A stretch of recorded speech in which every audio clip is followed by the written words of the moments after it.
नमस्कार। राजनीतिक खबरों के सबसे दिलचस्प ठिकाने में मैं रूपेश मिश्रा आप सभी का स्वागत करता हूं। प्रदेश प्रभारी अजय माकन आज जयपुर दौरे पर आए और इस दरमियान उन्होंने डोटासरा की सुपर 39 टीम की क्लास भी ली। इसके बाद डोटासरा और माकन दोनों ही प्रदेश कांग्रेस मुख्यालय में मीडिया से मुखातिब हुए और कहा कि कांग्रेस पार्टी में सब कुछ ऑल इज वेल चल रहा है।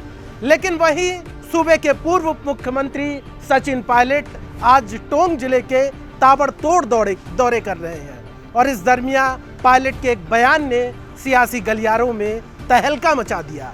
दरअसल पायलट ने एक सभा को संबोधित करते हुए कहा कि यदि जनता का आशीर्वाद इसी तरीके से रहा तो वो जयपुर से लेकर दिल्ली तक अकेले कबड्डी खेलते रहेंगे। क्या है पूरा मामला और कैसे आज ये बयान एकाएक सुर्खियों में आ गया, उसे विस्तार से समझने के लिए देखिए हमारी खास रिपोर्ट। सूबे की मीडिया की निगाहें आज कांग्रेस के कुनबे में सुबह से पैनी बनी हुई थी। दरअसल इसके पीछे की वजह है प्रदेश कांग्रेस मुख्यालय में होने वाली संगठन की अहम बैठक थी, तो वहीं दूसरी ओर पायलट का ताबड़तोड़ दौरा। आपको बता दें, प्रदेश कांग्रेस मुख्यालय में प्रभारी अजय माकन और गोविंद सिंह डोटासरा ने नवनिर्वाचित पदाधिकारियों की पहली बैठक ली और इसके बाद दोनों मीडिया से मुखातिब हुए और बोले कि कार्यकारिणी छोटी जरूर है लेकिन बेहद प्रभावी है। आप लोगों को पता ही होगा कि हम लोगों ने राजस्थान में नई कार्यकारिणी की घोषणा करी है और ये बहुत छोटी कार्यकारिणी राजस्थान प्रदेश कांग्रेस कमेटी की हमने बनाई, जिसमें हमने खास तौर के ऊपर वाइस प्रेसिडेंट्स और जनरल सेक्रेटरीज में बहुत सीनियर लोगों को और युवाओं को भी साथ साथ में हमने मौका दिया।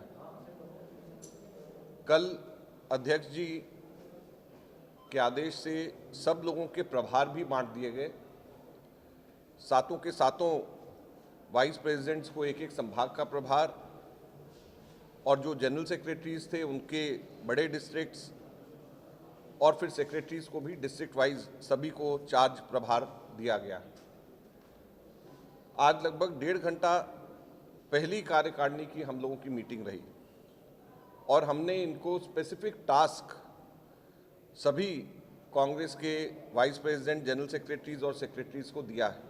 प्रदेश की कार्यकारिणी बनी, छोटी हो सकती है लेकिन बहुत ही इफेक्टिव।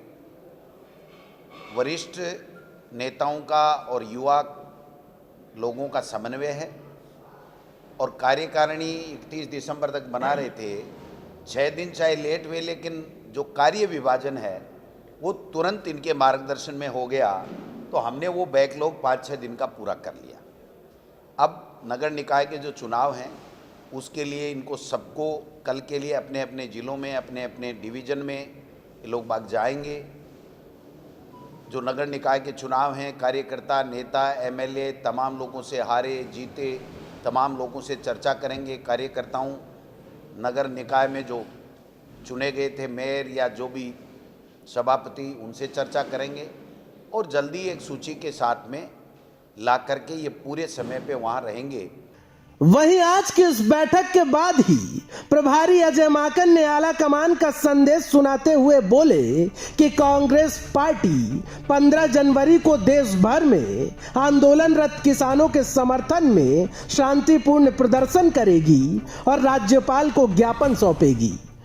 15 तारीख को पूरे देश के अंदर किसानों के समर्थन में, तीनों काले कानून के विरोध में देशव्यापी आंदोलन कांग्रेस पार्टी कर रही है और उसके लिए हर स्टेट हेडक्वार्टर्स के ऊपर कांग्रेस पार्टी प्रदर्शन और साथ में राज्यपाल का घेराव का कार्यक्रम कांग्रेस पार्टी ने रखा है।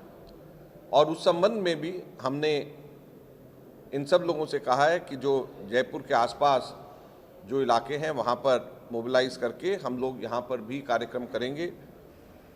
जो 15 तारीख का माकन साहब जो संदेश लेकर के आए अखिल भारतीय कांग्रेस कमेटी का, उसके बारे में हम कहना चाहेंगे कि ऐसा धरना होगा शांतिपूर्वक कि मोदी जी खुद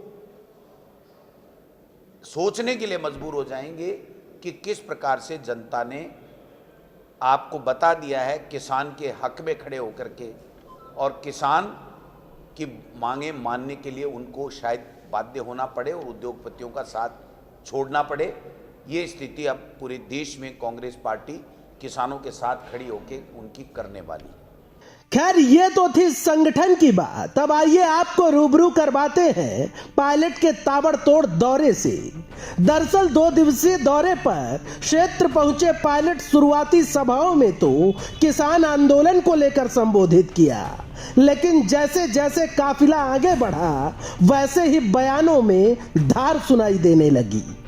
बमोर ग्राम पंचायत में जनसभा को संबोधित करते हुए पायलट ने एक बड़ा बयान देकर शुभचिंतकों से लेकर सियासी गलियारे तक में तहलका मचा दिया। पायलट ने कहा कि वह सच कहने में कभी नहीं डरेंगे और ना ही पीछे हटेंगे, फिर चाहे जयपुर हो या दिल्ली, अगर जनता का आशीर्वाद रहा तो वह अकेले ही कबड्डी खेलेंगे। टोंक की जनता ने, बमोर के लोगों ने जो बहुमत दिया, जो जीत आपने दिलाकर भेजी है, उसी की ताकत कि हर जगह चाहे जयपुर हो दिल्ली हो, मैं अपनी बात रखता हूँ, रखता रहूंगा और मैं आप लोगों के लिए संघर्ष करता रहूंगा। न्याय मिलेगा, अधिकार मिलेगा, इंसाफ होगा, विकास होगा, ये मेरा धर्म है, ये मेरा कर्म है। साहिबा ने उन सब पर मैं कार्रवाई करूंगा। पैसे की कोई कमी नहीं आने देंगे। थोड़ी आर्थिक हालात कम थे सरकार के, लेकिन अब मार्च फरवरी से दोबारा हम लोग चालू करेंगे, दोबारा पैसा क्षेत्र में लगेगा। कोई कमी हो तो मुझे बताएं। और आप सबसे निवेदन है, जो प्यार और समर्थन और आशीर्वाद आपने दिया है वो मेरी बहुत बड़ी हिम्मत और ताकत है, उसको बरकरार रखो। बाकी जितनी कबड्डी खेलने में खेलता हूँ, चिंता मत करो। दरअसल एक तरफ पायलट ने यह बयान दिया, उधर दूसरे तरफ सियासी विश्लेषक इसके मायने निकालने लगे। खैर ये बात किसी से छिपी नहीं है कि कांग्रेस के पहलू में अंदर खेमे जबरदस्त हलचलें मच रही हैं। ऐसे में अब सबसे बड़ी चुनौती प्रभारी अजय माकन के समक्ष है, क्योंकि बवाल चाहे कहीं भी मचे, कभी भी मचे, संभालना अब माकन को ही है, क्योंकि आला कमान ने उन पर भरोसा जताया है। टोंक से वजाहत अख्तर के साथ bureau report, the fact India. तो देखिए आपने हमारी खास रिपोर्ट कि कैसे आज जो नवगठित कार्यकारिणी है उसकी आज अजय माकन और गोविंद सिंह डोटासरा ने बैठक ली, और जो आगामी दिनों से जुड़े हुए जो निर्देश थे, दिशा निर्देश थे, वो पूरी टीम को दिए गए हैं। साथ ही एक जो बड़ी बात कही गई है वो ये है कि कांग्रेस पार्टी की ओर से आंदोलनरत किसानों के समर्थन में 15 जनवरी को एक बार फिर से कांग्रेस पार्टी सड़कों का रुख करेगी। दोस्तों कल फिर हाजिर होंगे सियासत की एक दिलचस्प खबर के साथ। तब तक के लिए नमस्कार।